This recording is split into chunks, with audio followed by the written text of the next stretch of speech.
Première mi-temps de folie entre le Barça et l'Inter de Milan. C'est une mi-temps de haute facture, c'est une mi-temps de Ligue des Champions et c'est un match qui nous apporte beaucoup de plaisir. Que tu sois neutre, que tu supportes, ça nous apporte beaucoup de plaisir. On a vu un FC Barcelone sonner d'entrée. Première seconde, je pense à la 34e seconde, l'Inter de Milan ouvre le score sur une magistrale majeure de Thuram qui ne devrait pas jouer ce match-là. Après, on a la 21e minute Dumfries qui ouvre, qui aggrave le score sur un corner et un... Les gars, personnellement, j'étais mort. J'étais mort dès que Dumfries met ce deuxième but-là.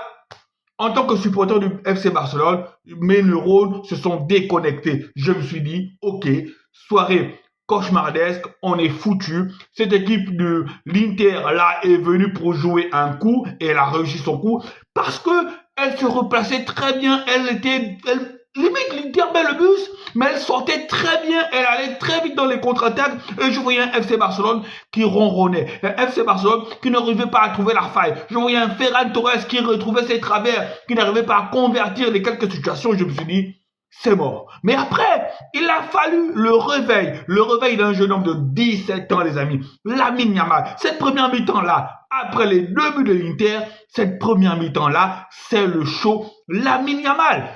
Il fait passer un quart d'heure à la défense de l'Inter. Il fait passer un quart d'heure à Di Marco, Barella. Il les fait tous passer un sac à d'heure, excusez-moi. Et le but de Lamine Yamal, mais c'est un bijou, les gars. C'est un bijou. Excusez-moi, je ne sais pas s'il a déjà l'âge pour gagner le ballon d'or, mais ça, ce sont le genre de match qui révèle le genre de joueur qui réveille des émotions, qui à lui tout seul peut changer l'histoire d'un match, le cours d'un match. Et Lamine Yamal est dans cette optique-là. Lamine Yamal ce soir, je sens qu'à lui tout seul, il peut changer le cours de ce match-là. Il a déjà changé le cours de ce match-là. Celui qui sonne la révolte, celui qui amorce toutes les attaques dangereuses du FC Barcelone. Limite, le côté gauche. L'attaque barcelonaise ne fait rien, malgré qu'il a fait cette remise-là sur une ouverture lumineuse encore de Pedri. Mais ce soir, je ne trouve pas Rafinha très en forme. Je ne trouve pas Rafinha très crachant dans ce prise de balle. Je ne trouve pas Rafinha très impliqué.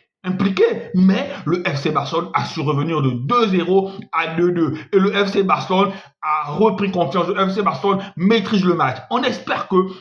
à la fin de ce match-là, le FC Barcelone remportera ce match. Parce qu'il n'est pas question qu'on perde ce match-là. Parce que si on perd ce match-là, c'est dangereux. Parce qu'en Italie, on ne sait pas ce qui se passait. Déjà, il faut qu'on gagne ce match-là. Et je suis sûr que le FC Barcelone, oui, ce FC Barcelone-là, a peut-être la mauvaise manie d'encaisser ou de ne pas être concentré pendant les débuts de match. Mais ce FC Barcelone-là réagit toujours très bien. Ce FC Barcelone-là, la grinta, même à 2-0, ce FC Barcelone-là n'est jamais mort.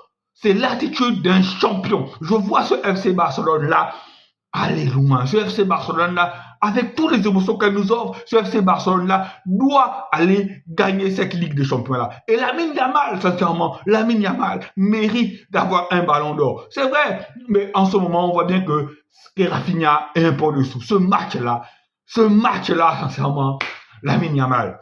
Le football, c'est quelque chose qui offre des émotions. Et quand tu as ce âge-là comme Lamine Yamal, deuxième mi-temps, les gars.